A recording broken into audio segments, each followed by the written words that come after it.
Olá a todos, meu nome é Jonathan Vale, eu sou responsável pelo projeto Luta por Igualdade.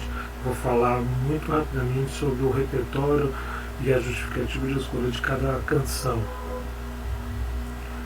A gente vai falar sobre 3 períodos. O primeiro é a escravidão, que é o período que a gente vai salientar um pouco mais a princípio. A Guerra Civil, que tem mais a ver com a abolição da escravatura. Temos a Guerra da Sucessão e os protestos civis, que é o número 3, que é os protestos pela igualdade.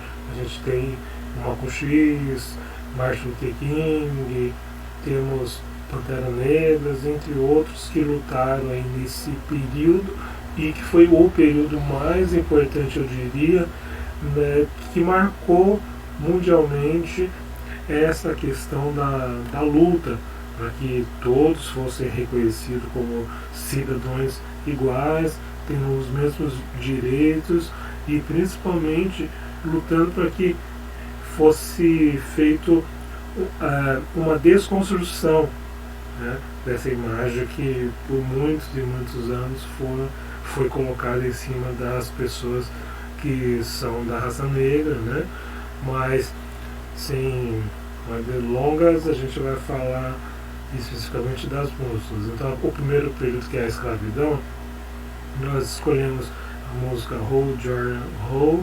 Essa música, ela é uma música que ela vai se passar num contexto trágico, que vai ser representado por um funeral, algo mórbido, digamos assim.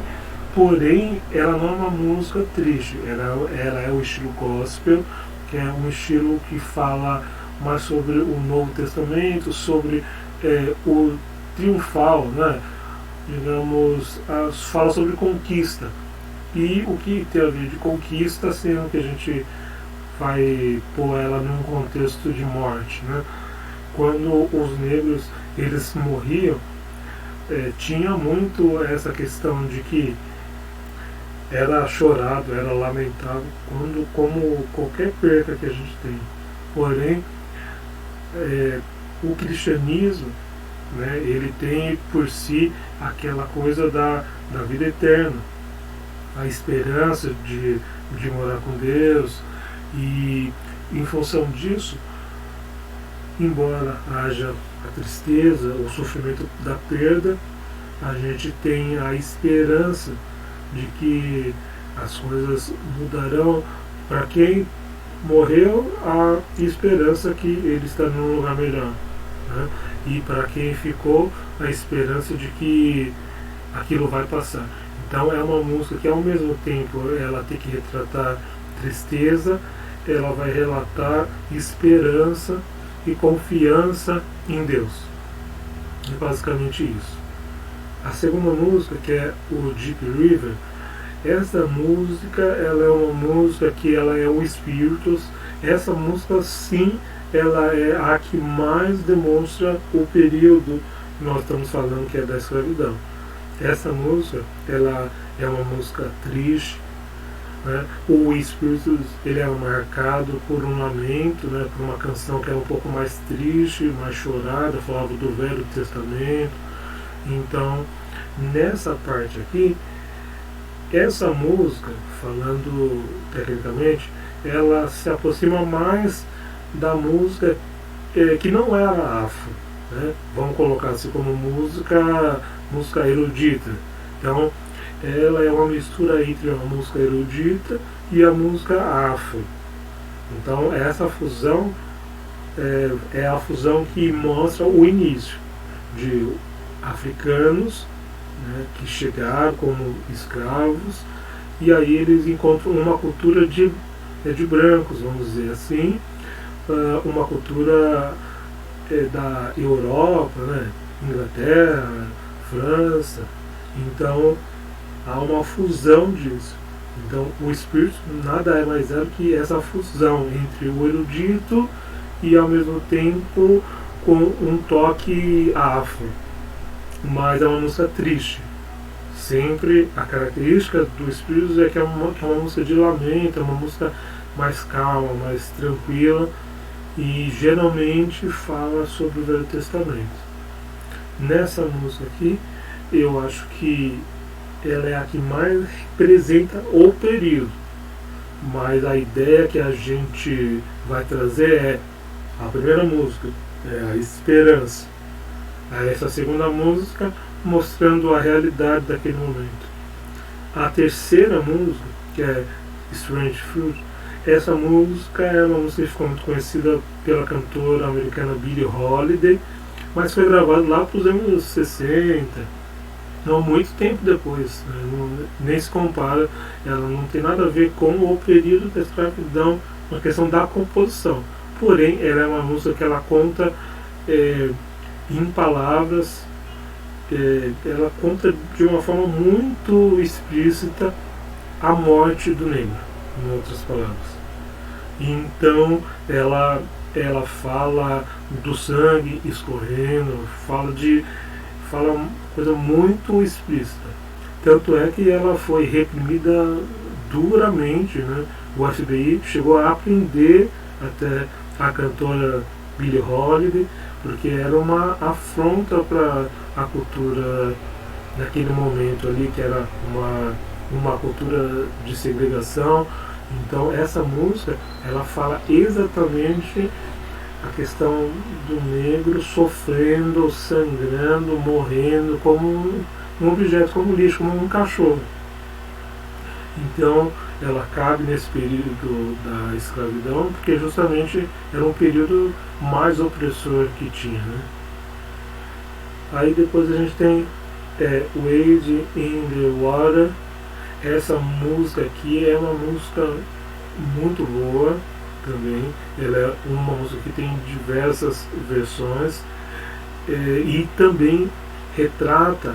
Essa é uma música que ela não é tão triste, mas ela também tem aquele ar de esperança, né? Então é uma música que é bem legal para a gente encerrar com isso. Então a gente começa com a esperança, a gente vai para a número 2, que é uma música que mostra a dualidade, né? A junção da música que já tinha europeia com a música afro.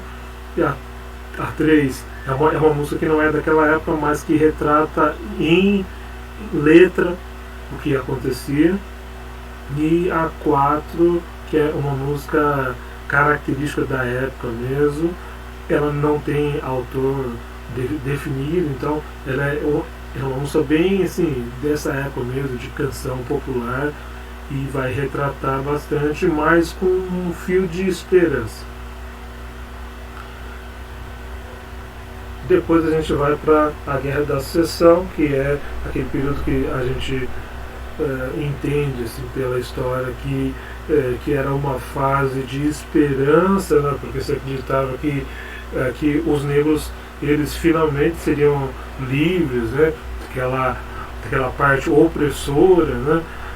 Ia cair e que ia ser tudo diferente, né? Mas a gente sabe que não foi 100% assim, mas essa fase foi muito importante e essas músicas retratam isso. Essa primeira música é a que mais marca esse período, que é No More Auction Work For Me. Essa música é uma música que ela é uma canção popular e dizem que até soldados cantavam na época, né? Então é uma canção popular tradicional americana que veio por gerações. Então é uma música assim, 100% dessa época. Essa garantidamente foi cantada por soldados e por muitas pessoas que passavam por um sentimento de triunfalismo, né? De conseguir, agora os opressores foram derrotados, agora vai ser um país igual para todo mundo, né? Mas a gente tem aqueles poréns, né? A segunda música, Down by the Riverside, essa música fala também de não guerra, né? Digamos assim, né? De acabou a guerra, agora a gente já conseguiu, de triunfalismo também, conseguimos.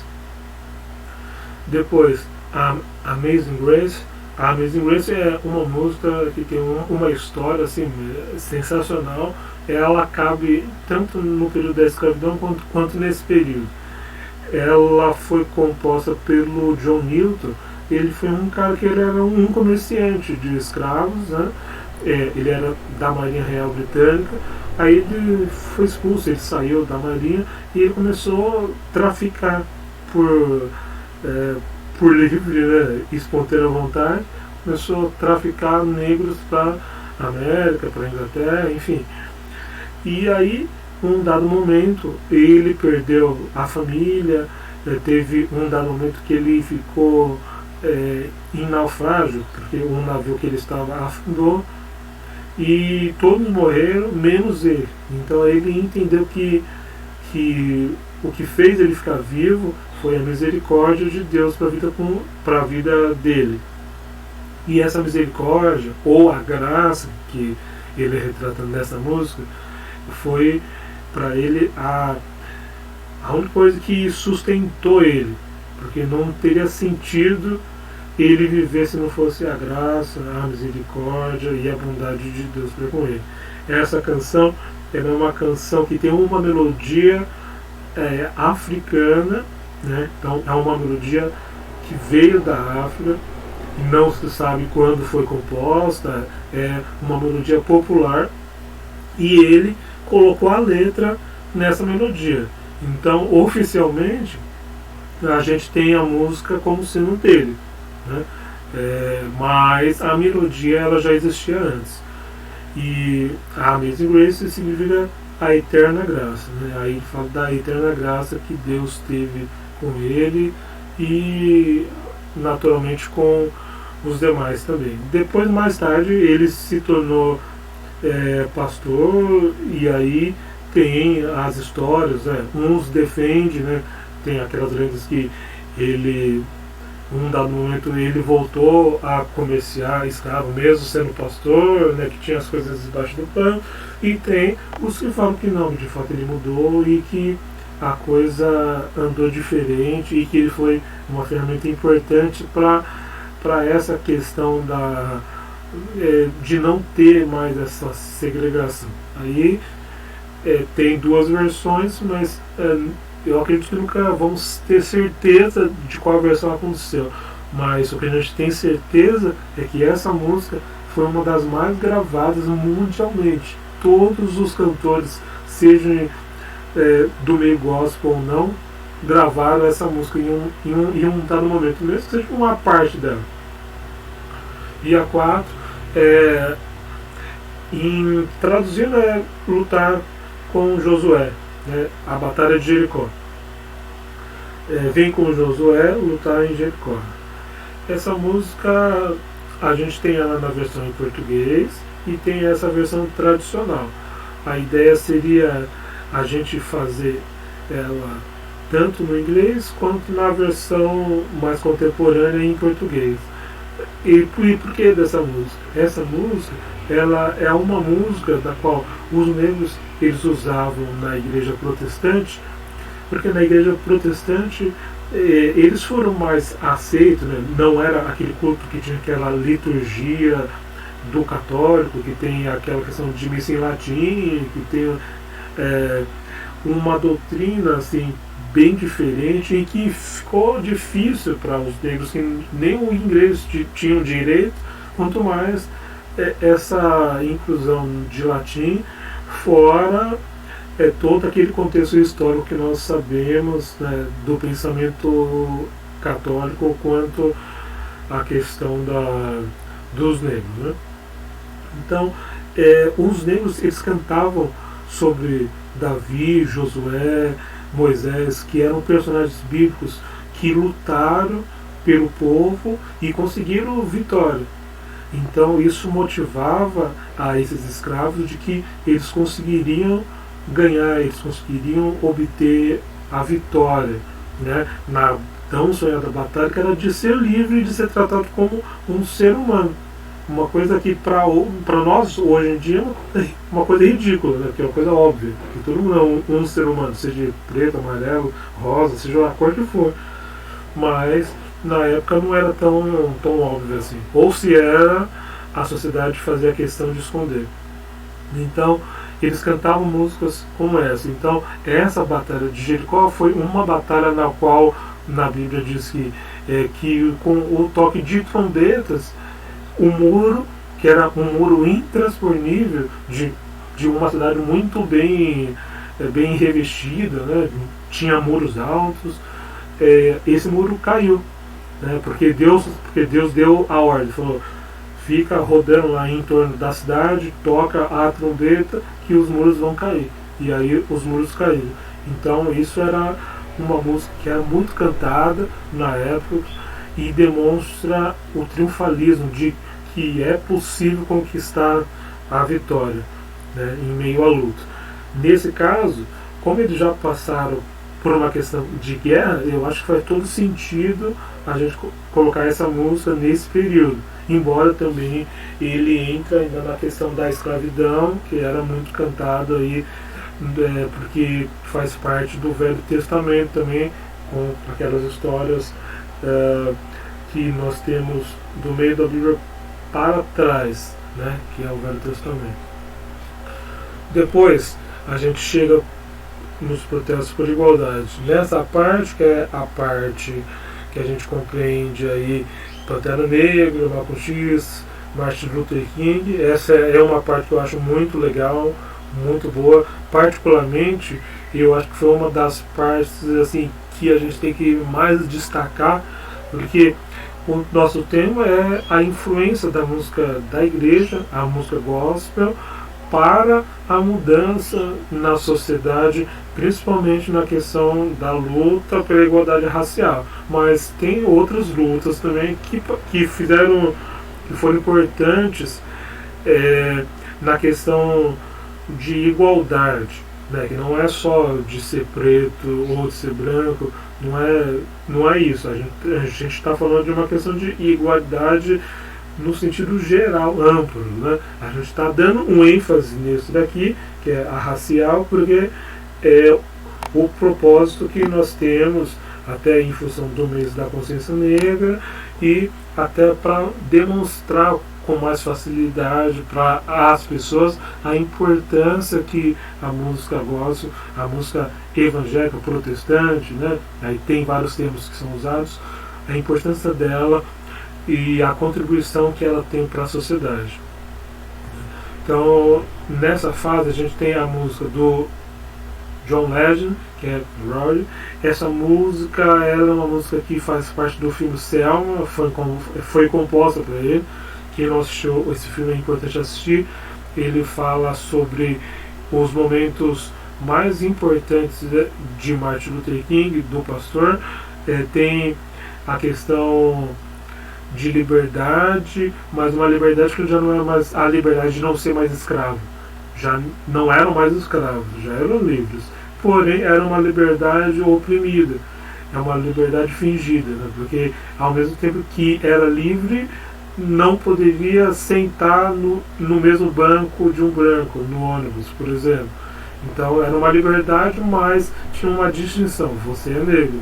Então você não pode ficar aqui, você pode ficar lá no final. Aí tem vários personagens, tem Rosa Parks, tem outros personagens aí que marcaram isso, mas musicalmente falando, essa do John Legend foi composta para necessariamente esse filme que chama Selma, que foi uma das batalhas, vamos dizer assim, né? E embora não foi com armas, né?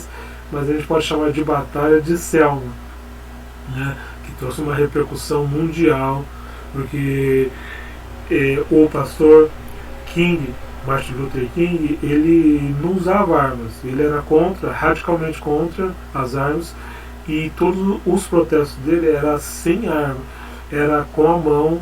Eles se davam braços e saíam marchando, e a polícia vinha, batia, fazia e acontecia, mas o mundo inteiro estava vendo aquilo. E isso trouxe uma repercussão muito maior do que todos os que tentaram sair matando, porque isso eu posso. Isso é o que eu acho. Não era não trouxe bons resultados. A luta armada não, mas a luta que ele travou trouxe. A gente tem a segunda música, que é o Freedom, que é essa música aqui fala sobre liberdade, né? Então o nome mesmo já fala sobre isso. Então, e essas três músicas aqui, o Freedom, que é a 2, o 3, I'm Gonna Let Nobody Turn Me Around, e tem a 4 aqui, que esse nome aqui é difícil aqui, hein? Woke Up is the Morning With My Mind Stay on Freedom. Acho que é mais ou menos isso. Tomara que ninguém sabe falar inglês, porque tá feio. Então, essas três músicas aqui são 100% falando sobre a época, sobre liberdade, né? Então fica muito fácil. E aí a gente chega nos dias atuais. Eu coloquei duas músicas porque nessa fase, se a gente fizer uma ligação entre a música gospel e as lutas raciais, enfim, elas meio que pararam, infelizmente. O motivo, eu acho que não cabe a gente elencar os elementos agora, porque esse vídeo, inclusive, ele é para justificar as músicas, né? Não a história em si. Mas nesse período eu entendo que já não que a força que tinha antes na questão da música como ferramenta também de levar o cristianismo, né, esse protestantismo que veio lá dos Estados Unidos, por exemplo, forte, né, lá nos Estados Unidos, isso meio que morreu. A gente tem a música protestante, a música evangélica até os dias de agora, mas já não é usado como era usado antes. A gente canta nos dias atuais, esse veio lutar em Jericó, na Batalha de Jericó, assim como os escravos cantavam antes. Mas o que os escravos viviam antes? Então eles cantavam isso, mas vivendo uma outra coisa, uma situação que era totalmente diferente. Então eu acho que o sentido dos dias atuais para algumas músicas mudaram, mas só que não acompanhou a questão de criar novas músicas que falem sobre o tema, que falem sobre isso, entendeu? Vamos lá, então nos dias atuais, essa primeira música que é da Cynthia Erivo, Stand Up, né? Essa música é uma música muito boa mesmo. Essa a gente vai executar ela em inglês mesmo. Ela é uma música muito boa. Ela fala justamente dessa questão racial. Então ela é uma música atual mesmo, né? Acho que faz talvez uns 2 anos que ela foi lançada, 2, 3 anos. Aí a gente tem o tributo a Martin Luther King, que é uma música do Wilson Simonal. Essa música ela é atual e não é. Então ela foi composta aí mais ou menos para os anos 70, entre 70 e 80 mais ou menos. Mas essa música ela fala sobre a luta, né, sobre essa causa, e ela fala da luta, seja com armas ou não, e ela fala de uma forma muito suave, muito tranquila, com relação que a luta não acabou, que a batalha continua, e que a batalha não necessariamente é aquela batalha com arma, ela é a batalha que vai envolver a arte, vai envolver ações, e que muitas vezes isso as pessoas não entendem, né? Acham que é uma batalha de sangue. Não, muitas vezes é uma batalha de mobilização, né, e de conscientização, até porque o cristianismo ele prega justamente a paz. Cristo trouxe a paz. Cristo trouxe a paz, e o propósito do cristianismo é justamente o amor, a fraternidade, principalmente essa palavra amor, né? Quando a gente fala de amor, Jesus ele veio para todos, ele andou com as piores pessoas possíveis no mundo, ele andou, mas, no entanto, ele ensinava com amor, com carinho, sem discriminar. Era algo fantástico. E ele foi morto justamente pelos religiosos, que discriminavam, que tratavam ele mal, mas obviamente que no cristianismo nós acreditamos que isso já era ciente, Deus já sabia que isso ia acontecer, mas deixou que acontecesse, né? Então fica a reflexão para a gente nesse sentido. E só não tem mais músicas nesse período elencado aqui, não porque não exista, mas é porque eu acho que vale destacar que, infelizmente, a luta já não é mais como antes, e que a luta ela tem que mudar. Essa última música do Martin Luther King, né, do Hoje Semanal, ela fala que a luta não acabou, mas fala que a luta está perto de acabar, mas ele não acabou. Então é mais ou menos isso, e eu aceito sugestões, qualquer coisa pode me chamar, pode mandar mensagem no grupo. Muito obrigado, espero que vocês tenham compreendido.